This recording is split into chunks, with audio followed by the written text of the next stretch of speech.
Le sportif français le plus titré au JO est dans Quotidien. Voici Martin Fourcade.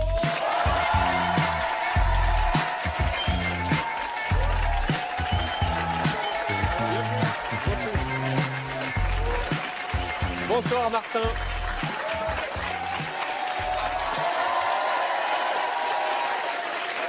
Bienvenue Martin, félicitations. Merci. Ah bah oui, vous me la donnez cette fois-ci. Hein. Merci, ça fait plaisir de vous voir en vrai. La dernière fois qu'on s'était parlé, vous étiez en duplex de Pyeongchang. Donc félicitations. Vous allez bien? Très bien. Bon, vous êtes venu avec vos 3 médailles d'or. Vous êtes devenu une star. Vous aimez ça? C'est agréable souvent de se faire féliciter pour des bonnes raisons en plus, pour des beaux résultats pour lesquels on a bien travaillé. Donc non, c'est plutôt agréable. Ensuite, il y a des moments où on a envie d'être monsieur tout le monde. Et dans ce cas-là, on reste chez soi et on passe du temps avec ses filles. Donc vous aimez ça quand même? Non, c'est agréable. C'est un petit côté sympa. Moi, j'ai fait un métier facile. Si ça me plaît pas, j'arrête de gagner. Hein.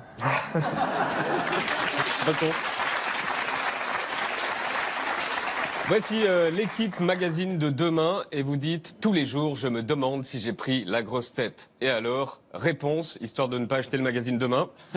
La réponse? Pas encore, mais acheter l'équipe magazine, c'est un... Et vous dites quoi dedans? C'est juste sur ça? Sur ça, j'ai dit que je pense que c'est pas aussi caricatural qu'on peut le penser, que ça vient pas du jour au lendemain où on est quelqu'un de sympa et où on devient un gros con. Entre les deux, il y a quand même pas mal d'étapes où continuer à dire merci avec les gens avec lesquels on travaille, continuer à être quelqu'un de simple et d'abordable quand on me croise dans la rue. Voilà, c'est des choses qui peuvent paraître simples et qui, quand on est beaucoup sollicité, le deviennent parfois moins. Et vous en avez vu des gens qui... Comme je disais, de caricatural, non. Au fur et à mesure d'être moins abordable, oui, mais... Vous en avez vu? Oui, des gens qui... Non. Ah Non, vraiment, d'un point de vue caricatural, non. Bon, je vous demanderai pas de nom, hein. Non, non, mais vraiment, je le dirai. Après, si vous en avez, vous pouvez, hein, mais... non, bon. Je le dirai. Mais sinon, vous pouvez aussi acheter l'équipe. Voilà, c'est ça. Est-ce que maintenant, tout le monde sait ce qu'est le biathlon? Quand vous croisez les gens dans la rue, est-ce qu'ils le savent maintenant? Ouais, c'est une grande fierté qu'on me demande plus si le biathlon, c'est du vélo, natation, course à pied, ping-pong ou tir à l'arc, équitation. Depuis quand ça a changé? Depuis quand on vous demande plus ce que c'est que le biathlon? 2014-2015. Parce qu'avant, c'était un peu confus. Avant, c'était confus et beaucoup de personnes ne savaient pas. Aujourd'hui, j'ai la chance que ou les gens n'osent plus me demander, ou alors ils le savent. Ah, il y a un peu de politesse, vous pensez? Non, parce que c'est un peu spécial quand même. Parce que vous faites à la fois du ski de fond, après vous prenez une carabine, après vous tapez dans une casserole, après vous allez chez quelqu'un, après vous faites gli comme ça et tout. C'est quand même spécial. Non, c'est un sport qui est pas on va dire qu'il n'y a pas une histoire en France qui est très ancienne. Ensuite, qui est pas plus bête à pratiquer que notre sport. Non, c'est pas. Mais pourquoi c'est aussi spécial? Pourquoi il y a à la fois du ski de fond et de la carabine? Est-ce qu'il y a une histoire? Oui, il y a une histoire. C'est en Scandinavie, les personnes pour se nourrir qui se déplaçaient à ski et qui allaient chasser. J'ai une question toute simple. C'est pas bizarre de passer sa vie avec un fusil? Il est rangé où chez vous? Dans un coffre à la maison pour que mes petites filles puissent pas y avoir accès. Et non, c'est pas bizarre. C'est pratique des fois. D'avoir un fusil? Vous leur avez expliqué à vos filles? Pas encore, la petite a 1 an, donc elle est en avance, mais pas autant. Okay, d'accord. Grâce à vous, est-ce qu'il y a quand même plus de gens qui vont pratiquer le biathlon? Est-ce que vous savez, est-ce que vous avez des chiffres là-dessus? Alors, j'ai pas de chiffres, mais je suis sûr qu'il y a plus de gens qui pratiquent, plus de gens qui s'initient. Il y a pas mal de bonnes initiatives là-dessus, que ce soit en entreprise ou dans des écoles de ski français, avec la fédération. Voilà, il y a pas mal de manières différentes d'essayer le biathlon. Tristan Picaud et Jean-Nicolas Buenavista vous ont suivi au championnat de France de biathlon à Prémanon, c'est dans le Jura. Est-ce que vous êtes là? J'ai peur. Non. On vous a retrouvé en train de préparer vos skis, puis régler la carabine. Et comment vous la réglez, votre carabine? C'est une clé, c'est une clé à laine classique, comme pour les meubles Ikea, pareil. Était présent le monsieur avec les jumelles qu'on adore à chaque compétition de biathlon. Franck. Comme Jacquino, derrière la lunette. Michel, jette un œil quart nord-ouest sud. On a voulu vérifier auprès de l'intéressé. Qu'est-ce que vous faisiez avant la course? Avec cet appareil, avec cet appareil qui est une jumelle, donc ça me permet de... Me rincer l'œil en m'attendant des meufs en maillot. Voilà, on s'en en était sûr. Voici maintenant la fin de la course. Vous êtes ici, à droite, et vous avez tellement de titres que maintenant vous faites même plus gaffe. Vous finissez en chasse-neige et vous laissez presque les autres gagner.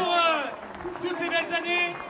L'accolade, bien sûr, avec Martin, avec Simon Détieux, avec Aristide Beigle. Et dans le Jura, on a discuté avec vos coéquipiers Simon Destieux et Antonin Guigogna.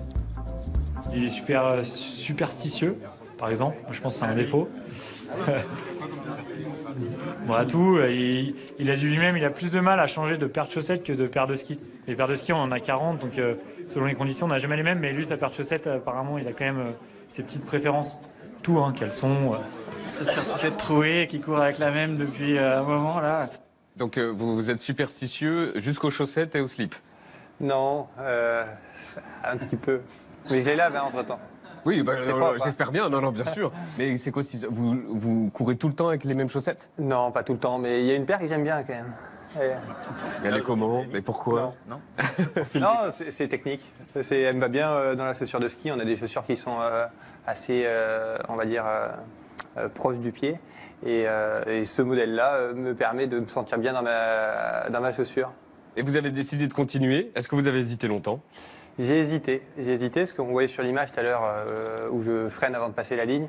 C'est mon coéquipier Jean-Guillaume avec qui j'ai passé toute ma carrière qui prend sa retraite. Et donc c'est dans ce genre de moment, on se dit est-ce que moi je fais bien de continuer? Est-ce que c'est pas mon heure à moi aussi d'arrêter, de laisser la place aux plus jeunes? Et je pense qu'il y a encore des belles choses à vivre. Et à cause de quoi vous avez dit finalement OK? J'aime ce que je fais. Je le vis toujours aussi bien. Je vis les déplacements avec plus de difficultés depuis que j'ai 2 petites filles. Mais voilà, j'aime mon sport, j'aime me dépasser, j'aime arriver à maîtriser ce geste et c'est des choses qui me donnent envie de continuer. Et le corps? Le corps, il se fatigue où au biathlon, quand on fait du biathlon? C'est des blessures d'usure, donc les genoux. C'est les genoux? Les poignets, les pieds, les épaules. Voilà, et là, vous êtes en bon état? Là, je finis la saison en bon état. J'ai eu mal aux pieds pendant l'hiver, j'ai eu mal à la main pendant tout l'été dernier. Et là, pour l'instant, je touche du bois. Il n'y en a pas. Oui, non, c'est du plastoc. Hein. Et l'été, vous faites quoi? On a la chance de varier pas mal notre entraînement. Il y a de la course à pied, il y a du vélo, il y a du ski à roulette aussi, et du tir, principalement. Est-ce qu'il vous arrive de vous mettre à l'envers? Un peu comme Jean-Vincent Placé, en fait, de vous... Un petit peu. Est-ce qu'on peut? Oui. On le fait pas beaucoup. À Pyeongchang, ça a picolé un peu ou pas? Il y a eu, au jeu, ça picole un peu, sauf que nous, on a une course du premier au dernier jour presque des Jeux Olympiques. Mais par contre, on se rattrape bien sur le dernier jour en général. Sur le dernier jour, d'accord. Et pendant les Jeux Olympiques, le max, ça a été quoi? Le max? Le max, c'est plusieurs verres? C'est aux gazeuses. Pendant tous les Jeux Olympiques? Non, pendant tous les Jeux Olympiques, j'ai pas bu on a fait une belle soirée à la fin des Jeux. Mais pendant tous les Jeux, j'ai pas eu une coupe de champagne pour fêter les médailles. C'était bien? Vous n'êtes pas un peu fait chier? Non, ça va, c'était cool. On dit que vous êtes un contrôle fric, c'est vrai? Vous contrôlez tout? J'aime pas le mot, mais j'aime bien maîtriser ce que je fais. La com, jusqu'où vous maîtrisez? Dans la com? Ouais, tout. La com, les sponsors, tout. Vous n'avez pas d'agent? Non. Pourquoi? Non, parce que je suis pas à l'aise À votre niveau, normalement, il y a un agent, on passe par quelqu'un pour vous appeler. En fait, vous, non. Je suis pas à l'aise avec ce métier-là et j'aime bien avoir un contact direct avec les gens. J'estime que voilà, si à partir du moment où moi je peux encaisser cette charge-là de travail, il n'y a pas de raison de passer par quelqu'un qui va me poser une question à moi pour vous répondre. Le système est un peu étrange quand même. À la question ministre des Sports, un jour, vous avez répondu ce matin sur France Inter, pour l'instant, non. Ce qui veut dire oui. Non. Ça veut dire pour l'instant non, ça veut dire plus tard oui. Ce qui veut dire que j'aime pas la politique partisane. Que je ferai jamais de politique sous une étiquette. Mais sans étiquette, éventuellement. Mais sans étiquette, il y a plein de métiers qui peuvent être intéressants. Laura Flessel, elle n'a pas spécialement d'étiquette. Je dis pas non à ça. J'ai pas dit oui. Pour l'instant, non. Donc oui, sans étiquette. Non. Donc Martin Fourcade, ministre des Sports.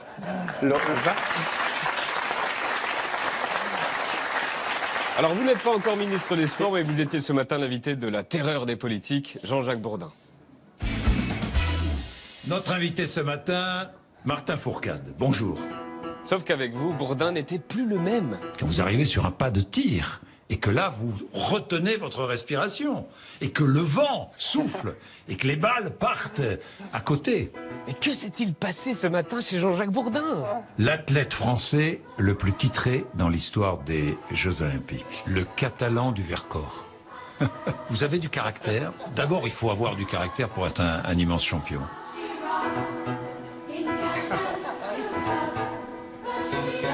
Vous êtes idéaliste, vous êtes un peu introverti, vous êtes introverti un peu, non pas. Vous êtes têtu, vous êtes têtu, c'est vrai? Je suis têtu.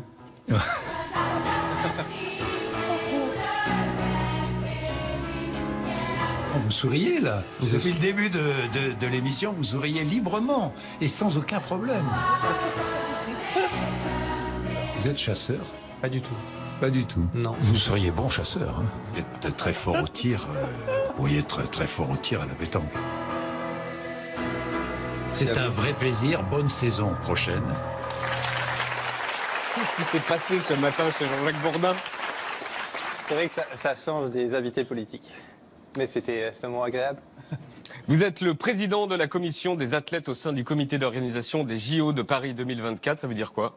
Ça veut dire de permettre de porter la voix des athlètes au sein du comité d'organisation des Jeux de Paris, de faire en sorte que les Jeux de Paris soient une expérience unique pour les athlètes, de faire en sorte aussi que cela serve pour les futures générations et que cela serve à engager les athlètes et la plus jeune génération à profiter de la fête olympique.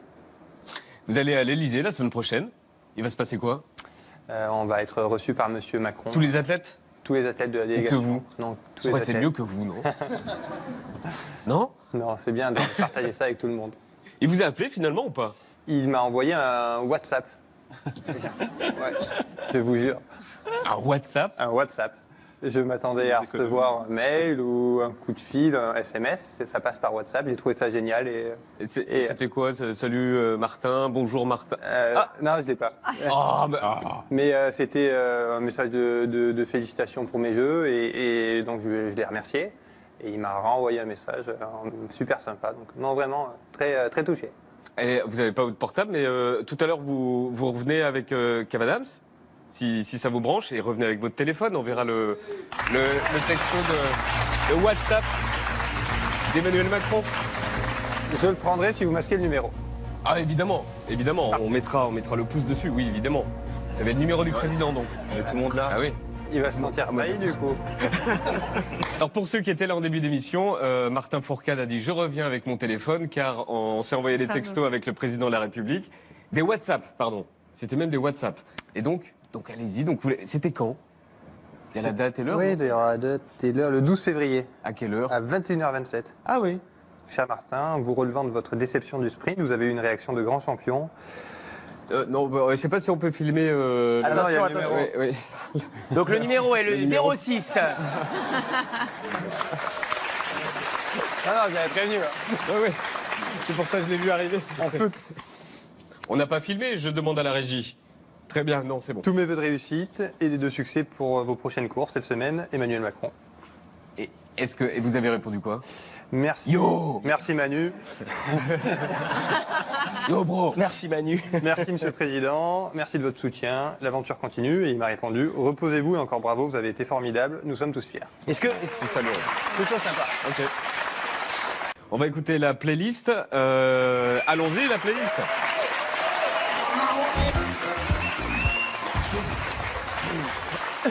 Alors, vous avez répondu tous les trois donc pour la playlist, mais il paraît que vous n'aimez pas trop la musique, Martin. Je suis pas un grand musique. Bah, on va voir votre playlist quand même. Ma playlist est la même que quand j'avais 14 ans. Ah, du coup, j'ai essayé d'être novateur sur les choix que j'ai proposés. Oh là, j'ai hâte de la découvrir. La chanson que vous écoutez en boucle en ce moment, Kev, c'est ça. Ah, c'est bon ça. Kendrick Lamar. All the Stars. Non, c'est pas Kendrick Lamar. Non, je me suis trompé. Boy. Non, Big Boy, All Night. Kendrick Lamar, c'est vous. Ouais. Hyper mainstream, mais il est trop bien. Kendrick Lamar, All the Stars. Et Martin, la musique qu'il écoute en boucle en ce moment, c'est ça. C'est bien, ouais. Alice Merton. Ça va? Ça va. La plus belle chanson de toute l'histoire de la chanson, Kev, c'est ça. Michael.